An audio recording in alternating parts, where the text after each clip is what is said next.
여러분 안녕하십니까? 10월 5일 뉴스플러스 시작합니다. 정점을 찍었나 싶던 물가가 다시 불안 조짐을 보이고 있습니다. 지난달 소비자 물가가 5달 연속 전년비 5%가 넘는 고공행진을 이어간 것으로 나타났습니다.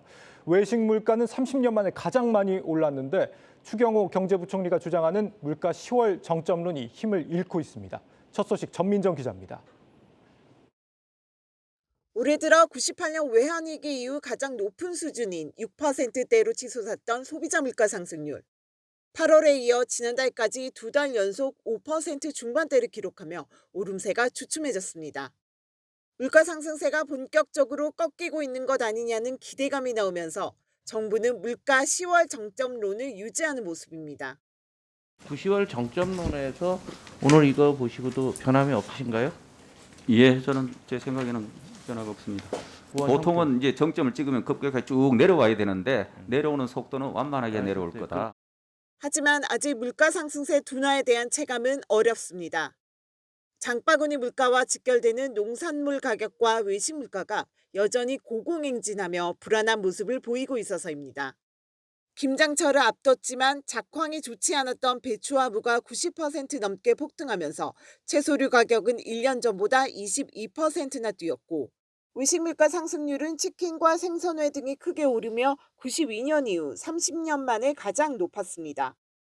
2달째 물가 상승률이 꺾였던 건 국제유가 하락 덕분. 하지만 안정세를 보이나 싶었던 유가마저 산유국 협의체인 오펙 플러스가 대규모 원유 감산 계획을 밝히면서 다시 꿈틀댈 조짐을 보이고 있습니다. 공공요금 인상도 변수입니다. 이달 1일부터 전기요금과 가스요금이 모두 오르면서 소비자 물가가 0.3%포인트가량 더 상승할 것이라는 게 정부의 분석입니다. 여기에 1,400원대까지 치솟은 원달러 환율은 원자재 등 수입 물가 상승을 부채질하고 있습니다.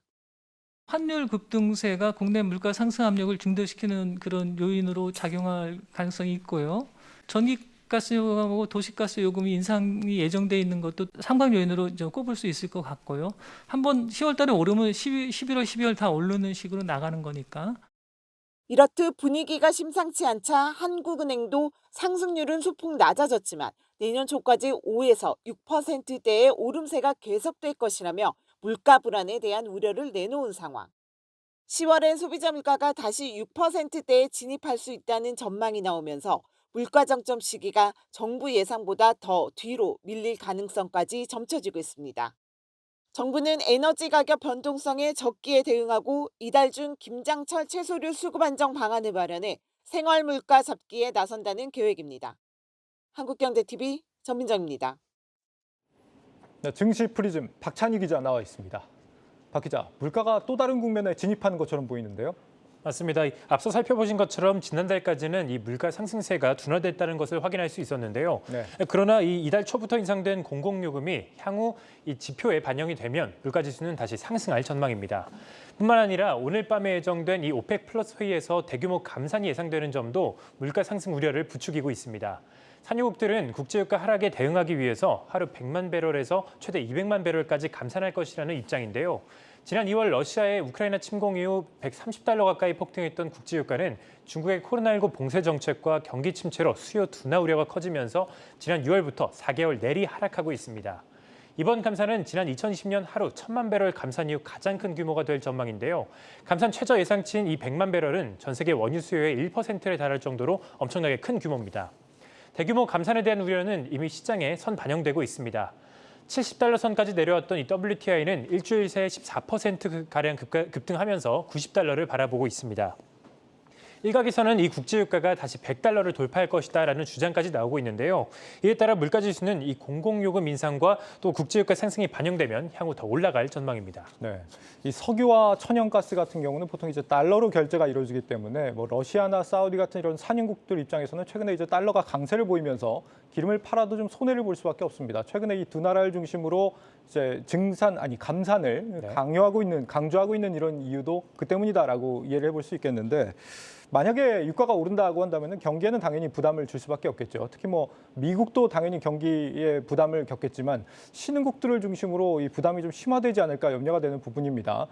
특히 이제 뭐 지금까지는 유가가 어느 정도 좀 소폭의 조정을 받으면서 네. 뭐 받았다고는 하는데 그 과정에서도 이 환율은 계속 올랐거든요. 그 때문에 뭐 신흥국들 입장에서는 계속 비싼 값에 기름을 사들여올 수밖에 없었는데 앞으로 뭐 연준이 얼마나 금리를 더 올릴지 이 부분은 우리가 뭐 쉽게 예단은 못하겠습니다만 지금 상황에서 만약에 역사상 유례가 없이 유가도 오르고 그 상황에서 환율도 같이 오른다 이러면은 신흥국 입장에서는 이중 부담을 우려할 수밖에 없겠습니다. 오늘 그래서인지 아침까지만 해도 이제 연준 피벗이라고 하죠. 연준이 어떤 긴축 강도에 좀 변화가 있지 않을까 이런 기대감 때문에 네. 미국도 그렇고 우리도 그렇고 증시가 좀 개선되는 모습을 보였는데 지금 오늘 결과적으로는 혼조세로 마감을 했습니다. 그 이유가 역시 물가 때문이다 이렇게 이해를 해봐야겠죠. 맞습니다. 전날 발표된 미국의 제조업 PMI에 이어서 간밤에 발표된 8월 채용 공고 건수까지 전월 대비 둔화된 것으로 나오면서 연준의 이 긴축 속도에 완화가 될 수 있다라는 기대감이 커졌는데요. 이는 간밤 미국 증시의 상승 재료로 작용하기도 했습니다. 그러나 국제유가 반등을 중심으로 인플레이션 공포가 다시 커진다면 연준은 고강도 긴축 정책을 유지할 수밖에 없습니다. 증권가에서는 앞서 미국 증시를 끌어올린 연준의 피봇 기대감에 대해서 이 시장이 이러한 기대감을 갖는 것은 아직 조금 이르다라고 지적을 했습니다. 그동안 연준은 인플레이션 우려 해소가 최우선 과제임을 여러 차례 언급해 왔는데요. 이를 위해서 긴축 정책이 불가피하기 때문에 지금이 연준의 피봇 타이밍이라고 보기에는 너무 이르다라는 그런 설명입니다. 미국 증시 상승에 대해서도 나스닥 지수가 지난 6월에 기록했던 전저점까지 하락했기 때문에 저점 매수세가 유입된 것이지 그 외에 유의미한 내용은 없다라는 분석입니다. 연준 위원들 역시 계속해서 고강도 긴축을 시사하고 있습니다. 간밤 필립 제퍼슨 연준 이사는 이 물가가 여전히 높다면서 물가 안정까지는 시간이 걸릴 수 있고 이 기간 동안 이 경기 침체가 발생할 수 있다라고 말했습니다. 메리 데일리 샌프란시스코 연은 총재는 이 물가 상승률이 목표치인 2%로 낮아질 때까지 긴축 정책을 유지해야 한다면서 연준은 금리를 더 올려야 한다라고 주장하기도 했습니다. 네, 무엇을 판단하든 아직은 좀 이르다는 평가들이 많은 것 같습니다. 오늘 보니까 환율은 그나마 좀 크게 내렸고 물가는 여전히 높은 수준을 이어가고 있는 모습인데 한국은행이 이번 달 금통위에서 50bp 올릴까요? 네, 이에 대해서도 이야기가 많습니다. 한미 금리 격차가 더 벌어지게 되면 한국은행은 물가 방어에 더 큰 어려움을 겪기 때문에 이 빅스텝에 좀 더 무게가 실리는 상황인데요. 연준이 9월 FOMC에서 이 자이언트 스텝을 단행하면서 한미 금리 격차는 75bp까지 벌어졌습니다. 연준이 연말까지 기준금리를 4.55%까지 올릴 것으로 예고하는 등 고강도 긴축 정책을 시사하고 있어서 이 격차는 더욱더 벌어질 것으로 보이는데요. 문제는 이로 인해서 인플레이션 우려도 함께 커진다는 겁니다. 한미 금리 격차 이 확대로 원화 가치가 큰 폭으로 하락하게 되면 수입 물가가 상승하게 되는데요. 이 공공요금 인상과 국제유가 상승이 전망되는 상황에서 수입 물가까지 올라가게 되면 이 물가는 추가 상승 압력을 받을 수밖에 없습니다. 뿐만 아니라 원화 가치 하락은 국내 시장에 투자한 이 외국인들의 자금 이탈을 가속화시켜서 증시에도 악재가 됩니다. 이에 따라 시장에서는 이번 금통위에서 한국은행의 빅스텝에 조금 더 무게를 싣고 있습니다. 그런데 오늘 추경호 부총리 발언이 좀 심상치가 않았거든요. 네. 물가 정점을 10월로 계속 유지를 하는 주장을 했습니다.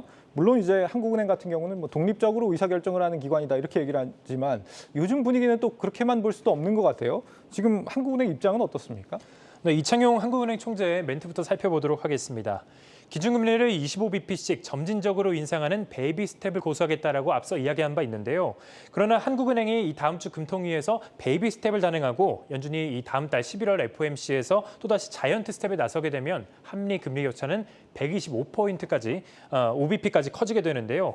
이에 따라 이창용 총재는 이 점진적으로 금리 인상을 주장했을 때와 상황이 많이 바뀌었다라면서 이 통화 정책의 속도의 전환을 시사한 바 있습니다. 한편 일각에서는 이 여전히 베이비 스텝 가능성도 배제할 수 없다라고 말을 합니다. 인터뷰 보고 오겠습니다.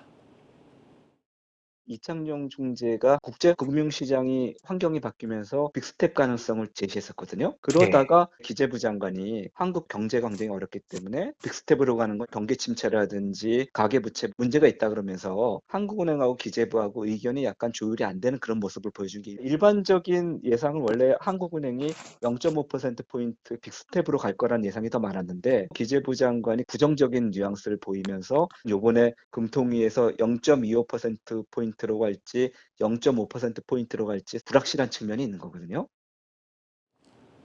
이렇게 급격한 금리 인상이 가계에 큰 부담으로 작용할 수 있기 때문에 한국은행으로서는 이 고민이 깊은 상황입니다. 네.